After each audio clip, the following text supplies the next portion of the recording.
Hello everyone, long time no see. Welcome back to Unearth Horticulture.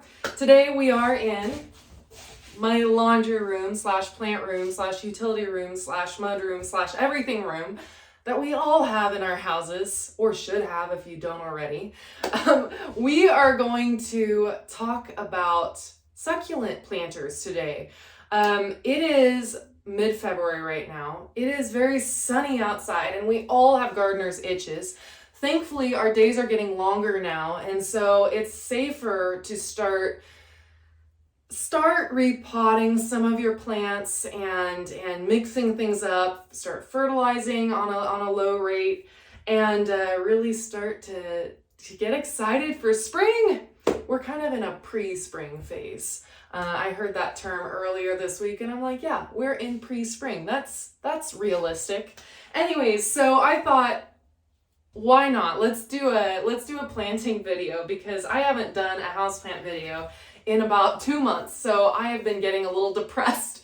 We need some planting time. So I've got two planters here. You may have seen this one before. It is one of my all-time favorites. If anything happened to it, I think I'd cry. So my cats need to beware of that. And then I have this really cute vintage whole planter. It's footed and it matches my laundry room. Can you tell I love yellow? Anyways, so both of these have two things in common. One, they're very shallow. The other thing is, if you'll notice, there is no drain holes in these. I have done a little video on Containers 101, and I think I featured this one in that video. So I will drop that link here for you to go check it out. But basically what you need to know is that you can use planters without drain holes. It's not a sin. You just have to change your mind as a grower, change your mindset as how you care for your plants that are in pots without drainage. And you have to be aware that you have plants planted in containers with no drainage. The reason I love using this particular style of planter for succulents is because succulents are very shallow rooted, and you are watering them already very sparsely. So they're not the kind of plant that you're going to be pouring water onto every week until it drains out the bottom. And I've said this before and I'll say it again. Drain holes are not so much for your plants as they are for you as a grower. They're kind of like training wheels. So as soon as you get comfortable with being able to feel like the weight and by feel what the watering is like in your containers, really feel free to experiment with containers without drain holes.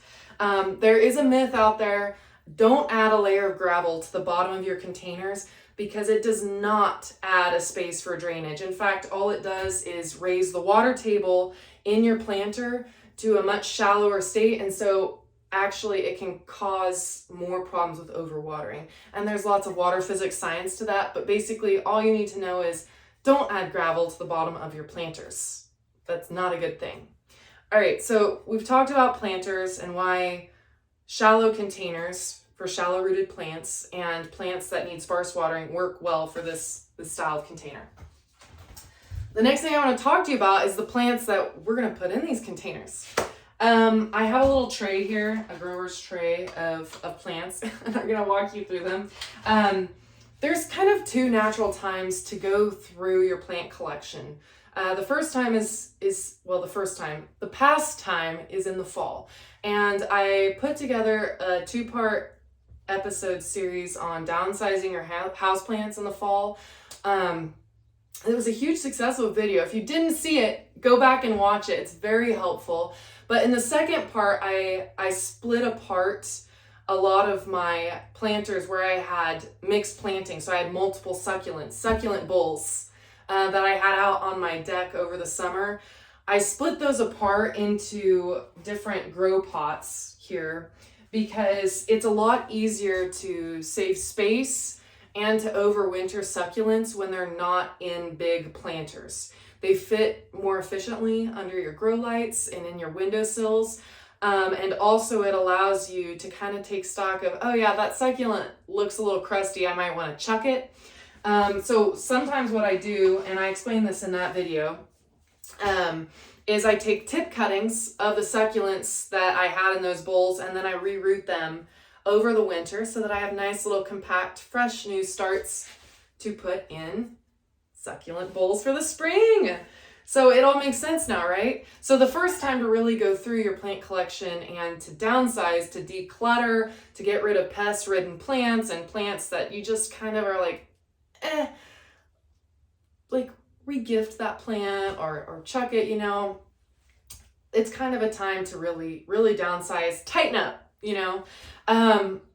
This time, kind of late February, March time, when our days are starting to lengthen, we're getting closer to having warm enough nights where we can put our plants back outside, which reminds me, succulents, a lot of time, they can go down to freezing.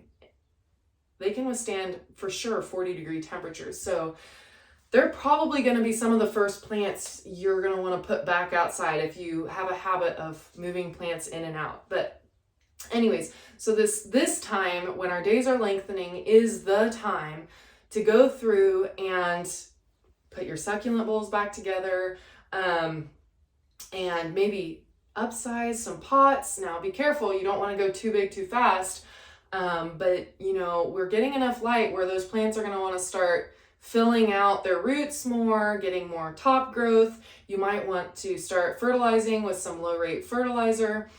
It's kind of the opposite of what you do last fall. So last fall, or the fall before now, whenever you're watching this video, in the fall, it's important to downsize and to split apart and to kind of keep your best plants.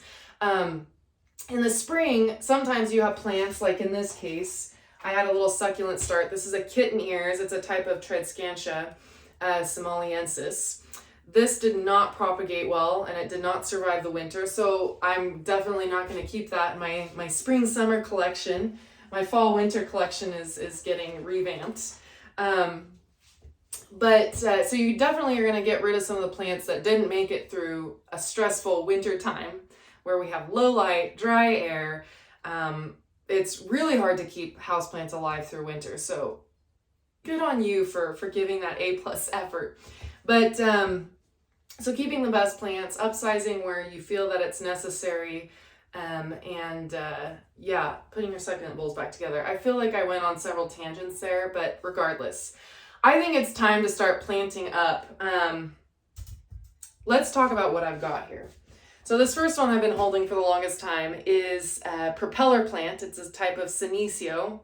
And this was tip cuttings that I took off of a way huge plant because they grow very fast. I've got a little jade plant, Crassula. Those are really nice to add height and different texture. I've got an Echeveria here, which they're not all easy, but I found this one to be one of the better ones. It's even got a little pup here on the side, which is very cute. That'll give it some nice rosette form and shape if I don't, throw that down there. I've got a chalk stick plant, of sticks on fire plant. It's in the Euphorbia, the poinsettia family, which is really interesting. It's just a little start, but believe me, these will get crazy big. That's just a cutting off of a plant in the greenhouse. This one's cute. It's a Buddhist temple. It trails, so it's a little trailing plant. You'll notice it's very dark and red and rosy and a little bit yellow there on top.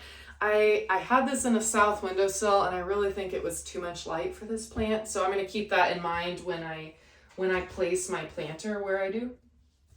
This one's wacky and crazy. I honestly can't remember the name of this plant. It's really escaping me. It might be a type of Aeonium succulent. I'm going to figure that out and put that here on the video. The reason I kept this one on a succulent planter and didn't take tip cuttings is because I thought it had the coolest growth. And you know what? When you design a planter, you're doing just that. You are designing it. When you put plants together, it's almost like you're doing floral design. You want it to look nice and you're thinking about colors, textures, shapes, but you're also thinking about depth or height proportion. So it's good to add some different height into your planters. That one likes to tip over in that little pot. Last, I have a couple plants in 4-inch pots here. Actually not last, I have one other back there I forgot to mention. This one is a Haworthia tenuissima, I'm thinking. It's got a very nice chocolate brown color to it. I love, love, love Haworthias because they are probably, I'm not just gonna say probably, they are the easiest succulent to take care of no matter who you are. They're very tolerant of most light levels. They're tolerant of moisture levels and sunlight. I said sunlight already, but the point is that not all succulents are made the same. I find that people that find succulents hard are those that start with something that looks much like this, an Echeveria. They can be very touchy with moisture. Another example is Fenestraria. They're cute, but they're hard. Whereas Haworthias, much easier. So no two succulent care requirements are the same. Keep that in mind when you think about giving succulents another go if you struggled with them in the past. I have two cacti here to talk about because what would a succulent planter be without the cornerstone category of cacti? I have two options here. This one was a Trader Joe's purchase like 2 years ago. Yes, I sometimes buy plants from the box store too. Usually regret it, but sometimes I do. This has done literally nothing except for get some sun scorch on my porch last year. So I'm considering putting it into the planter or maybe splitting it up. I don't know. I just want it to do something other than what it's doing, which is nothing. This is a little peanut cactus.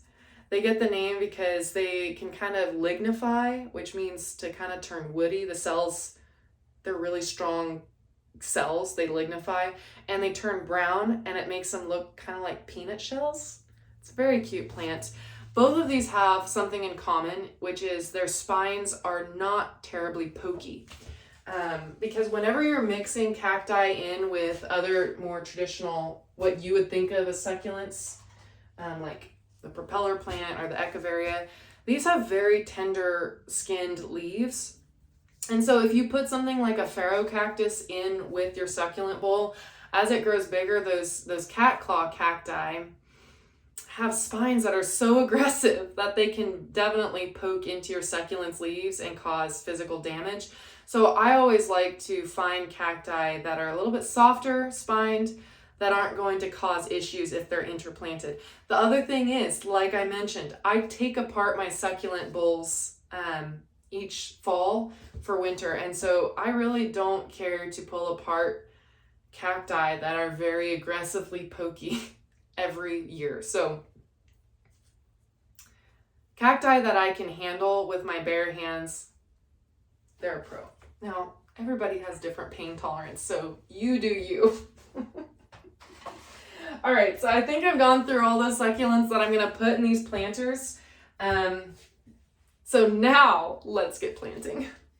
Really quick, before I start potting up, I wanted to discuss potting mix. So you can buy succulent and cactus mix. It's labeled on the bag, succulent and cactus mix, for your plants. And what I have to say about that is, sure, go for it if you would like to spend a little bit of extra money on your plants. If you have a lot of succulents and cacti, if you're into them, then definitely do. But don't go out of your way. It's a little bit unnecessary to buy specialized mixes. The main thing that you need to do is shift your mindset. It's very much like drainage holes on the containers you're using. If you are aware of the science of how potting mix works, then you know that succulent mix is a little bit more sandy, a little bit more porous so that it's better drained. It doesn't retain as much moisture around the roots of your plants as, say, a general purpose mix, where it has a little bit more peat moss base to it. It holds more water. It's a little bit less porous. But what I have to say about that is you can simply adjust your watering routine to water a little bit less frequent. And especially if you're putting your succulent bowls outside for warmer months, sometimes a little bit of water retention is not a bad thing. I know it's not in Kansas because our summer months can be very hot and dry, and it never hurts to have a little bit of extra water retention in your potting mix in that scenario. So general purpose works just fine with the knowledge that that's what your plants are planted in. Just keep it in mind. All right, let's pot up the first one. I think I'm gonna start with the big one, and I'm gonna use up as many as I can in this planter before I get to the little planter here. So what I've done here is I've gone through and I have arranged the succulents in the planter how I would like them to be planted. I kind of messed with how tall I know things are going to get and color, texture, that kind of thing. I didn't fit them all into one planter, but that's what the second planter is for. And we're gonna just go for it. Plant them up now. First, I'm gonna scoop this soil into here, get a nice little layer. Definitely gonna take some working around as I'm planting, kind of add some more in as I go. But I wanna definitely have soil to work with in here. Filled it pretty good. Remember with planting, you never want to go too full with potting mix because then you have nowhere for the water to go when you're watering. So that is that. Now I'm just going to start popping these guys in there. Start with the biggest one first. Ooh, look at those new roots. That is nice. See those new roots? That's really good. That's happened this winter. Recently. I'm gonna kind of get some of the extra soil out. Because you know what? Look, it was in this pot, but look how many roots are there. I mean, it's all in the top 2 inches. So that's why we plant into shallow planters. Okay, I want to arrange this how I want it to look. Needs to be aesthetically pleasing.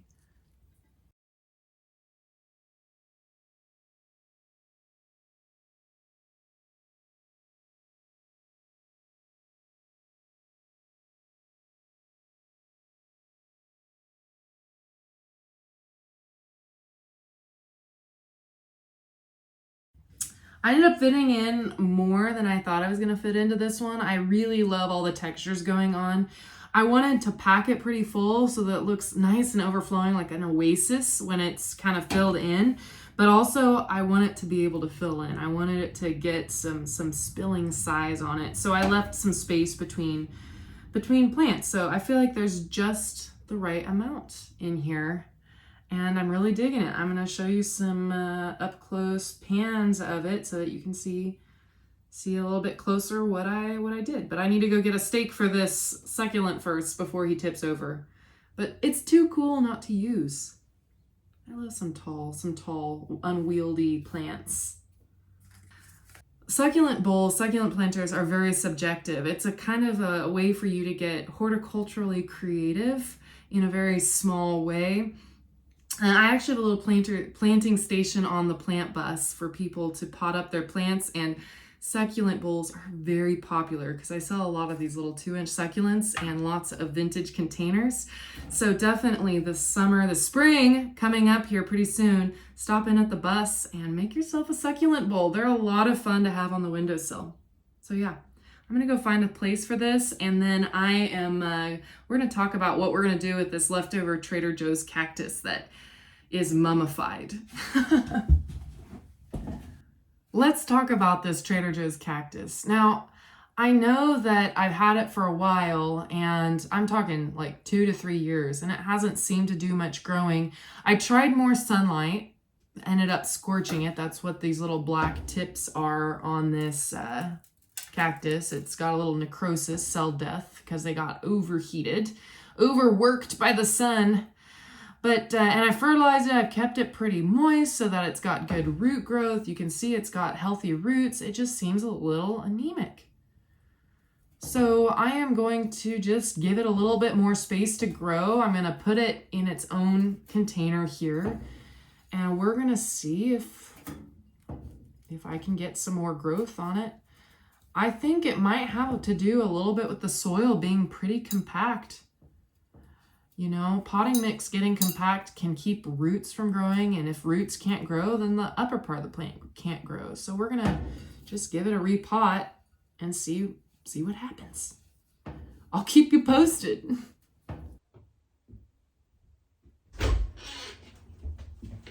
Whew. I had to go get something to help support that succulent because it is way wobbly. So I'm going to try something out, and this may or may not work. I've got some florist heavy gauge wire, and I'm going to try staking it and then wrapping it kind of around the succulent. I kind of want it to look aesthetically pleasing without just some wooden stake jammed in there. So we're gonna see if this works. It may or may not, like I said. So let's see.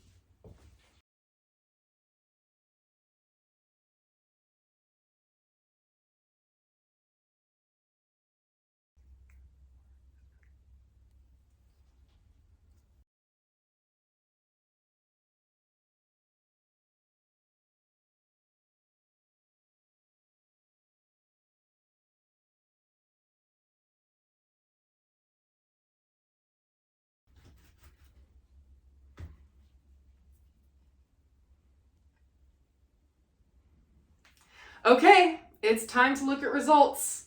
First things first, let's start with the little guy. I planted up this planter, and I know what you're thinking, Renata, you don't know how to center plants, but really, I'm leaving space for a friend to go in this planter. I just don't have a succulent ready for it. I used all of them in the other planter, so believe me, I will find a succulent in the next couple weeks to plant with this planter. But for now, he'll stay single. All right, now for the big one. This planter does not disappoint. I'm very, very excited about it. The coolest thing that I just thought of on the spot, because that's how the best ideas are created, is that the little palm tree-like shaped succulent, I used heavy gauge floral wire to help support it so that it stands up straight. Now, believe me, I wouldn't go dancing around with this plant. It's still pretty floppy in there, but it is standing the way it needs to stand. It's supported there. So it can root naturally, stabilize itself naturally as the months go on, and it'll fill out really nicely that way. And I don't have just an ugly stake stuck in there ruining the view of the succulent planter, as you can see. So yeah, all that's left to do now with these guys is fertilize them in with some water, some diluted general purpose fertilizer, put them in a sunny space in the house somewhere until I can put them back outside, or I have more space in the house to let them spread out a little bit. But yeah, I'm so excited to finally have planted something again, repotted something. I've been waiting so long, as I know all of you are too. So that's all I have for you in this episode of Unearth Horticulture. If you have any questions, as always, drop them in the comments below. And make sure you hit like and subscribe so you can keep getting more content from yours truly. And until next time, you've been watching Unearth Horticulture.